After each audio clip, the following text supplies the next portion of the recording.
खबरदार, अब जंग का रख बदल चुका है और दुनिया के सबसे बड़े इंतहाई खतरे में पड़ चुकी हैं। उस वक्त स्क्रीन पर नजर आने वाले ये मनाजर किसी खौफनाक पलम के नहीं बल्कि मशरक़ी वस्ती में भड़कने वाली उस आग के हैं जिसने अब बाकायदा तौर पर पूरी दुनिया को अपनी लपेट में ले लिया है, क्योंकि ईरान ने एक ऐसा ऐलान कर दिया है जिसने व्हाइट हाउस और तल अबीब के ऐवानों में जलजला बर्पा कर दिया है। ब्रेकिंग न्यूज ये है कि ईरान की जॉइंट मिलिट्री कमांड ने बाज़ाब्ता तौर पर धमकी दी है कि अब अमेरिका और इसराइल के एली तरीन सियासी और फौजी अहदेदारों की निजी रहाइशगाहें उनके मिसाइलों के लिए जायज हदफ बन चुकी हैं और वो किसी भी वक्त इन पर बुराह रास्त हमला कर सकते हैं, जिसके बाद अमेरिकी सदर और इसराइली क़ियादत की सिक्योरिटी को इंतहाई हाई अलर्ट पर डाल दिया गया है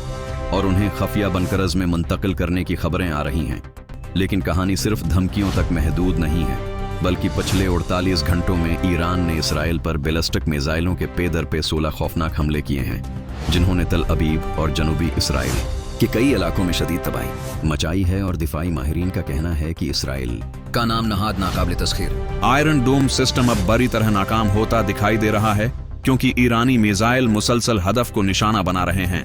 और दूसरी तरफ इसराइल ने भी उसका इंतहाई होलनाक जवाब देते हुए तेहरान में कायम university of science and technology और कई अहम फौजी तंसीबात पर बमबारी की है, जिससे फजा में धुएं के बादल मैलों दूर से देखे जा रहे हैं। मगर इस जंग में सबसे खतरनाक मोड़ इस वक्त आया जब यमन के हौसी बागियों ने भी बाकायदा तौर पर इस जंग में एंट्री मार ली है और उन्होंने पहली बार इसराइल के शहर एलात और बुहैरा अहमर पर ड्रोन्स और क्रूज मिसाइलों से धावा बोल दिया है, जिसने पेंटागन के होश उड़ा दिए हैं, क्योंकि अब अमेरिका और इसराइल को एक साथ कई मुहाजों पर लड़ना पड़ रहा है। इसके साथ साथ कुवैत में एक पावर प्लांट पर होने वाले हमले में एक गैर मुल्की मुलाजिम की हिलाकत की भी अफसोसनाक खबर सामने आई है, जिसने पूरे गल्फ रीजन में खौफ व हिरास फैला दिया है और अब आबनाए हरमुज मुकम्मल तौर पर बंद होने के करीब है, जिससे आलमी मंडी में तेल की कीमतें $116 से ऊपर जा चुकी हैं। और अगर ये सूरत हाल चंद दिन और बरकरार रही तो दुनिया भर में पेट्रोल का ऐसा बहरान आएगा कि पूरी दुनिया की मईशत बैठ जाएगी और गरीब मुल्कों में लोग फाकों पर मजबूर हो जाएंगे।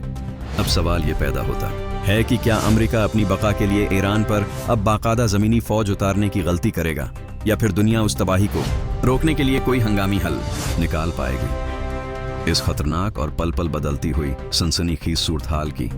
सबसे तेज और बावसूख अपडेट्स के लिए हमारे चैनल ग्लोबल पल्स उर्दू को अभी सब्सक्राइब करें और कमेंट्स बॉक्स में अपनी राय का इजहार करें कि क्या ये जंग अब तीसरी आलमी जंग बन चुकी है।